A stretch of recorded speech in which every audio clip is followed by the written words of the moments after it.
Hey folks, welcome back to C&P RV. I'm Clark. Peggy's out today. Look, how many times have the RV manufacturers done something that just doesn't make sense? Well, in our case, for our 2014 3850 FL Montana, they mounted the thermostat on the outside wall. So this video is about how we tackled that problem by inserting some foam board behind the thermostat to kind of further insulate it from the outside wall in hopes of getting a little bit more temperature stability where the outside temperature of the RV was not as influenced by the sun shining on it or it being super cold outside. So we're going to unmount this, cut the power off, unmount it, and see if we can add a foam block behind it to get it offset from the wall to keep our temperature a little bit more even. So there's a clip right here. There's a clip right here, and you just press underneath it with a screwdriver. I use my Swiss Army knife, just press up a little bit on it, and then the thermostat is hinged. It has a clip on the top of it. It just pops right off. And then there's a telephone jack, and so just disconnecting the telephone jack leaves your cable by itself. So now what we're going to do is we're going to take these screws out to remove this plate, and then we'll use the plate to get our piece of foam board cut to the right size. What we did discover is that when we remove the back of this, as you can see, it's got a indentation there that we'll have to carve out of the foam board.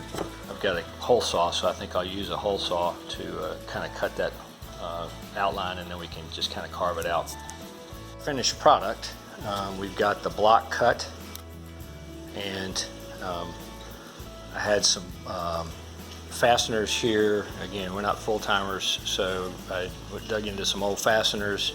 All I had were some really long screws, so we took bolt cutters, cut those off.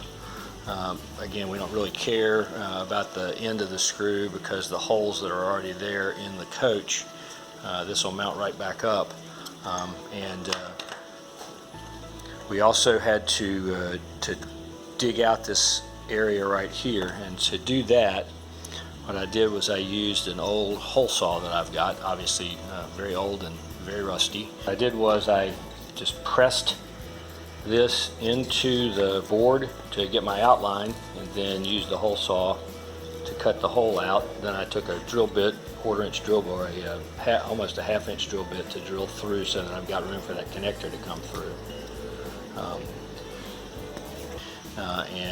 So I dug down into it just by hand, and then used a small chisel to kind of gouge out the inside, and then use some sandpaper to smooth the outside edges of the cut so that it'll look clean. So next step is paint, to paint this up with some brown paint so it matches the interior of the coach, and then we'll mount it back up to the wall.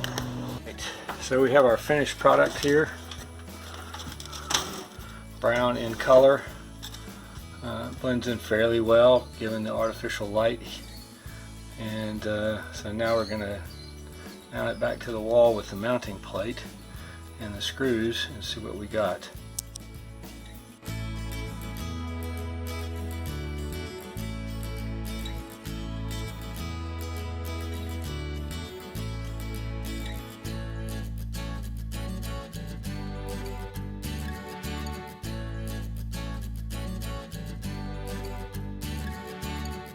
For the coach now, and the breaker at the box is back on, so turn everything back on, and we see the thermostat comes on. It goes to cool for zone 2. Let's see what's going on. Zone 1, which is in the back of the RV. We just replaced our filters back there. They were gross, filthy. And so should come on here momentarily.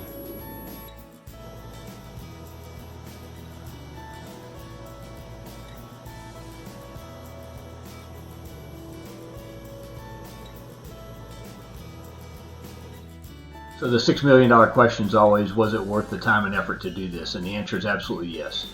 We found that it really made a huge difference in situations where the sun was shining on the outside of the RV, caused the furnace to go off when we really needed the furnace to still be on, or shining on the outside of the RV and we wanted the air conditioning not to be on because it was already cool enough in the inside of the RV. Well worth it, the time and effort and the expense of that foam board, which I had left over from the project that you probably saw the video of fixing the air conditioner, cutting down on the noise level. Hope to see you guys on the road. Don't forget to like and subscribe if you found this useful. And as always, I really appreciate your time for watching our video.